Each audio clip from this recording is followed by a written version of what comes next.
It doesn't matter if you're sitting in your comfy chair, if you're at your computer desk, or even if you're in your bedroom. Remember, when you're online,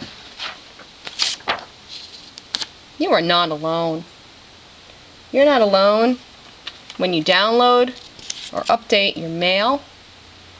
You're not alone when you're on Facebook. You're not even alone when you search on Google. Why is this? You may not know this, but your computer has an address, just like your house when you go on the internet. But instead of being an address like this, 123 Main Street, it's an address made up of numbers. The numbers are separated by 4 periods. So in this case, we'll call it 123684332. That's a number that's been given to you by your internet service provider. That's a company such as Charter, Verizon, or Comcast. And we like to call it an ISP for short. Now what your ISP does is it connects you to the servers of the places that you like to go online. One such server might be something like Google. Another server could be Facebook. And yet another server could be your email. Now the information that starts as pictures and text gets transferred to zeros and ones and is transmitted across the cable line or the phone line. This information travels to your ISP, and then your ISP actually saves where you go and what you're sending. Then they send it to Google. Google will save your searches for you. If you send information to Facebook, Facebook will save that information too. And of course, if you send it to your email account, they also save. Whatever you put out online gets saved on a server somewhere. What does this have to do with me? I never post anything inappropriate online. I never talk to anyone that I'm not supposed to. I know the safety concerns and the risks. Well, have you ever posted anything online that might have been a little embarrassing? Or something online that might have been misinterpreted? Now say that you were embarrassed about a photo that you would either put on or given to one of your friends. Within minutes, this photo can be sent to Facebook. Then from Facebook, it can be saved on someone's computer.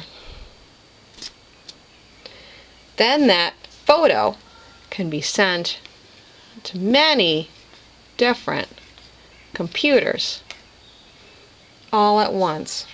It doesn't really matter if you remove that photo. You can remove it. You can even remove it from Facebook. But it still will be saved on that computer. Everyone's been talking about this site lately. Do you know why? There are over 12 billion registered Facebook members aged 13 to 17. Share pictures and stuff with my friends. I have a lot of friends in other states, and some of them are really, really far away, so it's my only form of communication with them. Because a bunch of my friends had one.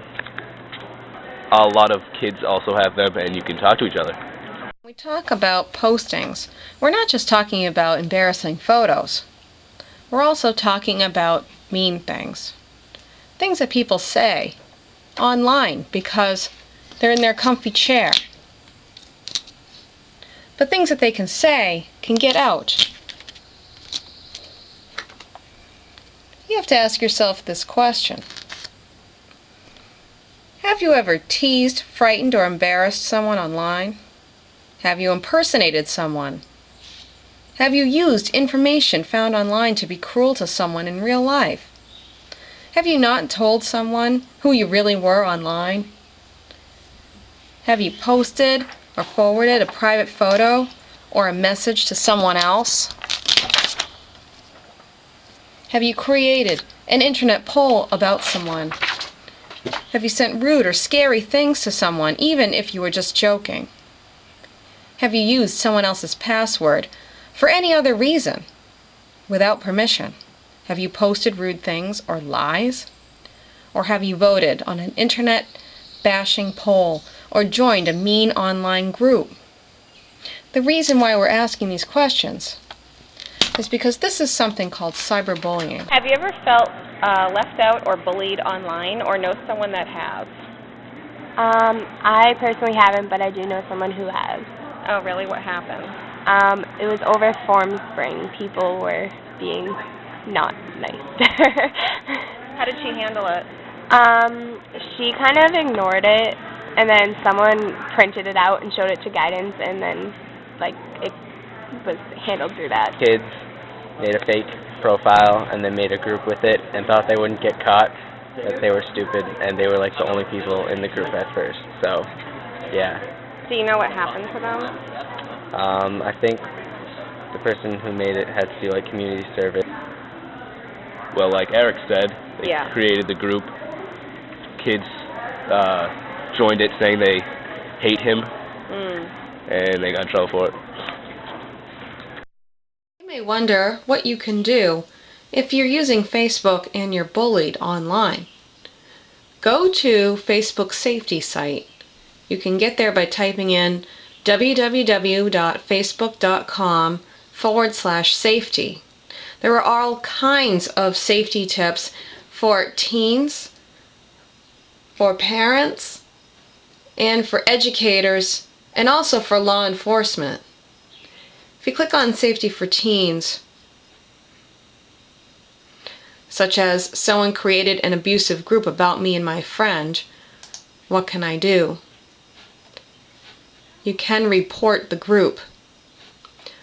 Also, another thing to keep in mind is that you should always tell your parents and your school. Massachusetts has passed a very extensive law against bullying in schools, and that includes cyberbullying.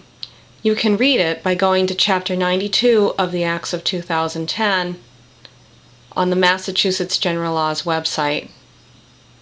In it, it defines what a cyberbullying incident is, and it also explains that bullying is prohibited on school grounds or if it creates a hostile environment at school. Beyond all of the legal reasons as to why you should not perform in any kind of cyberbullying act and the trouble you might get into, you have to think about the person on the other end.